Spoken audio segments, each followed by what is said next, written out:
Welcome back to the channel. So second video in a week. I thought as I was here, I'd do an update video as well, just to show you what I got going on. So I've just put out the Panzer I video, which is here. So just letting you know how that one's come along with the motorbike and sidecar. And I've got a few other things going on the bench at the minute. So I thought I'd just let you know about that. So this is a Polycaroff I've been building. I want to get this one finished by Christmas. So time's fast running out, but we're pretty much there now. Decals are on. And it's coming together nicely. Everything's painted. I've got the wheels all sorted and everything's in here. Windscreen. So not much more to do. A little bit of weathering. Not going to go too mad. Probably just a bit of dust work, bit of panel lining, dust work, that sort of thing. Everything was sorted, but I messed up the silver. I didn't fin it and it went on quite thick. So I've sanded that back and I'm going to redo that. So that's been going on, which is quite nice. I've got a 109 G10 here as well, which I've just painted up. Now, interestingly, I wonder if RMM 66 is tank grey.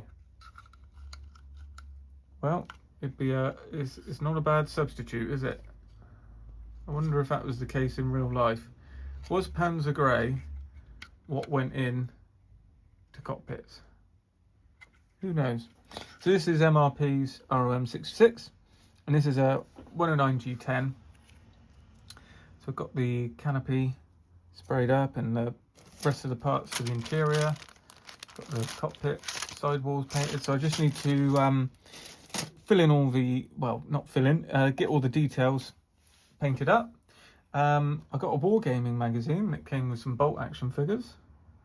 I was in contact with them and basically, it was all ready to go to send me an army pack, and I just didn't get back to them because I was waiting for something to sort of come right, because there was a lot going on, and it never did. Then I got ill, and by the time I was ready to sort of actually get back to them, I think they'd given up on me, so I thought, well, we'll just leave it. It wasn't the right time for me, but I got a sprue there, so you never know. One day I might actually do these. I think these are the Fallschirmjäger, yeah,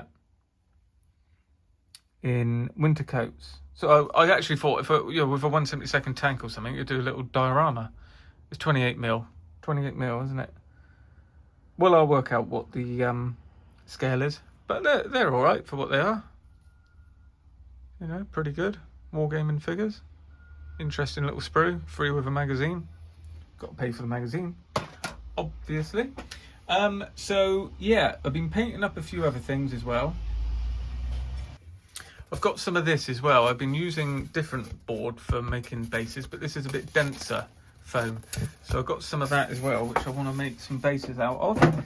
I've got the Edward FW190 A4 underneath the bench as well, but I think I'm fast running out of time for Christmas, and then, you know, we'll have to see where we are after that. But there's a few things I'd like to get sorted, and there's a few things that I've got that aren't far away.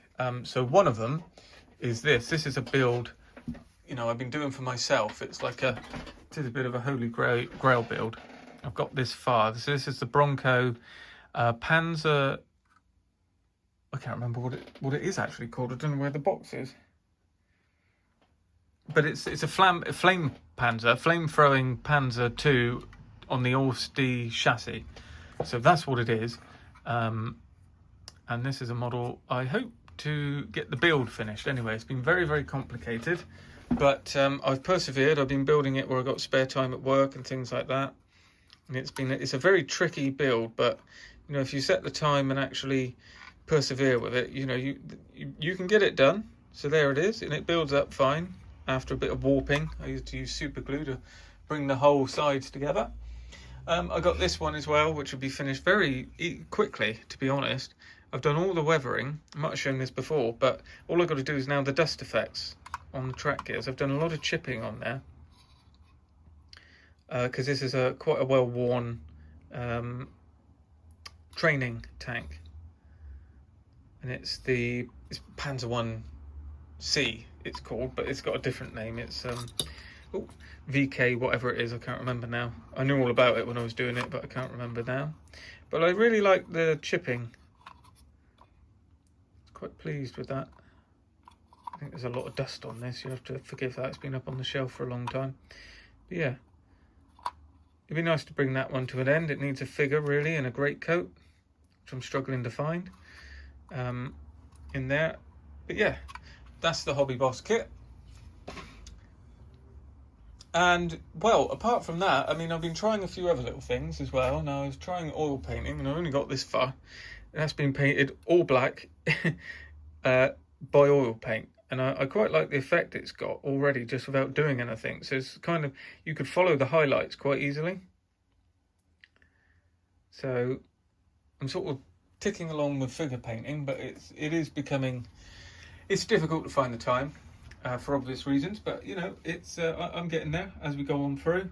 And really, I'm just trying to bring these projects to a close. So I would like to get the Polycaroff moving on, and the Panzer I. But apart from that, that's it really. I've got some exciting models coming for Christmas. So I've been told. I mean, you know, you never know what Father Christmas is actually going to bring you under the tree, but it looks like there should be some nice kits there. So we'll wait and see on that as well, because that will be a nice... there'd be some nice additions there. A lot of my rare kits that I've been after sort of culminate in what comes at Christmas. There's one particular which I'm pretty sure has been bought. I hope so, because I found the eBay listing and then it disappeared once I made the point. So if it didn't end up in my possession, I'll be very disappointed. But more on that after Christmas. So on that note, I probably won't be another video until after Christmas, so I wish you all a Merry Christmas. Thanks for your support this year. The channel's hitting heights I never thought it would. We're well into 40,000 plus subscribers, which I just would have never thought we'd hit those numbers ever, and it keeps going up. So that's brilliant. The views are going up as well, and that's all helping as I move forward with a young family. So you know, any on the channel with views and all of that does help gratefully. I like reading all your comments down below, so as always, do keep letting me know on those and keep updating me. But yes, all to say is I hope you all have a good Christmas, and I'll see you in the next video.